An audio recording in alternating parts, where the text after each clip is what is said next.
Balasore district में हुए train हादसे के बाद अब ट्रैक को साफ करने और सुचारू रूप से यातायात शुरू करने का काम जो है वो युद्ध स्तर पर किया जा रहा है। मैं इस वक्त बालासोर रेलवे स्टेशन में मौजूद हूँ। इलेक्ट्रॉनिक जो सिस्टम होता है सिग्नलिंग वो किस तरह से काम करता है ये दिखाने के लिए इस वक्त हम बालासोर रेलवे स्टेशन में मौजूद हैं और हमारे साथ यहाँ के स्टेशन मैनेजर SK जेना सर है। सर स्वागत है ABP न्यूज़ में। ये पैनल किस तरह से काम करता है कि इलेक्ट्रॉनिक है, एक मैनुअल है। बालासोर रेलवे स्टेशन में अगर कोई ट्रेन आ रही है उसको ट्रैक चेंज करना है, किस तरह से काम करता है? देखिए, दो प्रकार के समय में चलता है हमारा। पैनल में एक होता है और एक वीडियो में होता है, visual display unit. Visual display unit जो हमारा माउस में क्लिक करके उसको कराते हैं। और एक तो अगर ये कभी भी खराब हो जाता है, बंद हो जाता है, किसी की तरफ से होता है तो मैनुअली हम लोग पैनल को लेके आ जाता है। तो दोनों सिस्टम एक है, काम जब कराने का तरीका है वो सेम है। तो देखिए, हम लोग का गाड़ी आता है वो भी हमें विजुअल वीडियो में काम करते हैं। तो वीडियो में हम लोग का गाड़ी सिस्टम में ए सिस्टम में गाड़ी चलता है। तो आप जानना क्या चाहते हैं? मैं जानना चाहता हूँ कि वो जो मेन लाइन, जब बालासोर रेलवे स्टेशन से अगर कोई ट्रेन अंदर आ रही है तो उसको आने के पहले आप कैसे सिग्नल देंगे? अगर उसको ट्रैक बदलना है तो क्या कुछ उसका तरीका है? देखिए, हमारा जब गाड़ी होता है, देखिए ये सिस्टम यही है। पहले हम लोग लाइन क्लोज देते हैं। लाइन क्लोज देने के बाद ये है DLVI इंस्ट्रूमेंट, जो ब्लॉक इंस्ट्रूमेंट है, उसमें हम लाइन क्लोज देते हैं, परमिशन देते हैं वो गाड़ी छोड़ने के लिए। जब तक हम उसको परमिशन नहीं देंगे तब तक वो गाड़ी छोड़ नहीं पाएगा, तब तक उसका सिग्नल ही नहीं होगा। तो हम ये इसमें परमिशन देते हैं। अब देखिए, नीडल एक तो है, वो नीडल लाइन क्लियर है। वो लाइन क्लियर में जाने के बाद उनका सिग्नल होगा तो वो गाड़ी छोड़ पाएगा, तब जाके गाड़ी आएगा। तो गाड़ी आने के बाद हम जब गाड़ी आता है, हमारा सिस्टम में जितना है इंटरलॉकिंग गेट होता है सिग्नल का साथ। तो हम गेट जैसा है, इधर हमारा इंटरलॉक है। ये गेट जब तक बंद रहेगा हमारा इधर गाड़ी नहीं घुस पाएगा। तो क्योंकि ये रूट ट्रैफिक पहले बंद करना पड़ेगा, उसके बाद हम लोग सिग्नल देते हैं। और ये सिग्नल देने का पहले वो हम लोग का सिग्नल जो सिस्टम है, देखिए तो रेड है, ये है, इसको बोलते हैं सिग्नल बटन। और ये वाइट वाला जो है वो है, उसको बोलते हैं रूट बटन। तो हम सिग्नल बटन जो रूट में हम गाड़ी लेंगे उसी का रूट बटन दबाने के बाद वो सिग्नल होगा, अदरवाइज वो सिग्नल हो नहीं गा।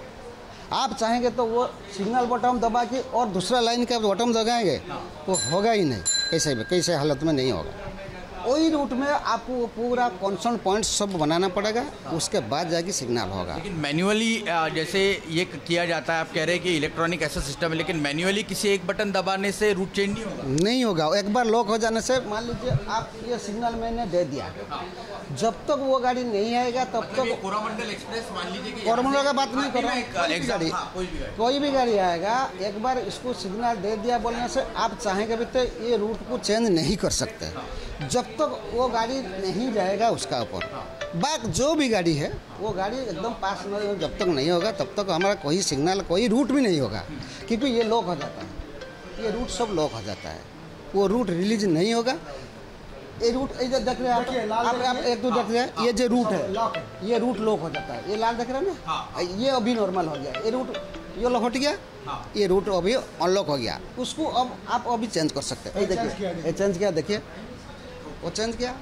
वो एक बार यदि लॉक हो गया रूट, वो रूट लॉक नहीं तब तक नहीं होगा, आप चेंज नहीं कर सकते जब तक उसका ऊपर वो गाड़ी नहीं जाएगा। लेकिन जैसा मैं यहाँ का नहीं पूछ रहा हूँ, जो हादसा आगे यहाँ से करीबन 20-30 किलोमीटर आगे हुआ, वहाँ पर जो मोटा मोटी चीज़ समझ में आ रही है कि जो कोरोमंडल एक्सप्रेस आ रही थी वो दूसरे रूट पर चली गई। ऐसे में आप लंबे समय से इसमें काम कर रहे हैं, तो क्या मोटा मोटी लगता है कि क्या हुआ होगा? क्या कोई गलत बटन या ऐसा कुछ आपको लगता है कि हो सकता है? नहीं, वो गलत बटन नहीं होगा।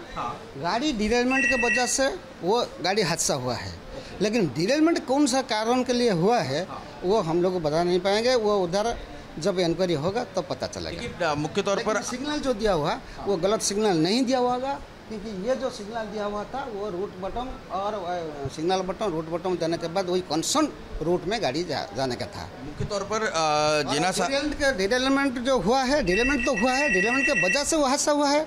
लेकिन डिरेलमेंट जो हुआ है वो गाड़ी कैसे इस तरफ आ सकता है, उस तरफ भी जा सकता है। तो डिरेलमेंट क्यों हुआ वो उसका रीज़न हमको पता नहीं है, वो इंक्वायरी के बाद पता चलेगा। लेकिन मोटा मोटी क्योंकि लंबे समय से आप काम कर रहे हैं, डिरेलमेंट की क्या वजह हो सकती है? अगर प्राइमरी तौर पर देखें तो आपको क्या लगता है कि क्या किन कारणों की वर्ष हो सकता है? 3-4 कारण हो सकते हैं। वो सुनिए, वो स्टेशन का हम नहीं बता पाएंगे, और वो उनके लिए वो सुपरवाइजर कैटेगरी रहता है, वो लोग इंक्वायरी करने के बाद ही प्राइम फेसियर अगर निकालते हैं उसके बाद वो बता पाएंगे। मोटे तौर पर जिन्ना साहब का साफ तौर पर कहना है कि बिना यहाँ से सिग्नल दिए कोई भी गाड़ी का जो ट्रैक है वो चेंज नहीं किया जा सकता, और इस तरह की जो मुख्य तौर पर जो सामने बात निकल कर आ रही थी वो ये थी कि डिरेलमेंट की वजह से ही इतना बड़ा हादसा हो गया। लेकिन अभी बहस इस बात की छिड़ी हुई है कि क्या इंटरलॉकिंग सिक्योरिटी सिस्टम में कोई बदलाव किया गया जिसकी वजह से ये हादसा हुआ। इसको लेकर भी जब रिपोर्ट सामने आएगी उसके बाद ही तस्वीर जो है साफ हो पाएगी। लेकिन रेल मंत्री अश्विनी वैष्णव ने इस बात की ओर साफ इशारा किया है कि जो रूट कॉज है उसके बारे में रेलवे डिपार्टमेंट को पता लग गया है और जल्दी इसकी जो रिपोर्ट है वो रेलवे डिपार्टमेंट को सबमिट होने के बाद जो दोषी है उन पर कार्रवाई की जाएगी। कैमरा पर्सन आसिफ के साथ रौनक कुकड़े, एबीपी न्यूज़, बालासोर स्टेशन, उड़ीसा। एबीपी माझा, उघडा डोळे बघा नीट।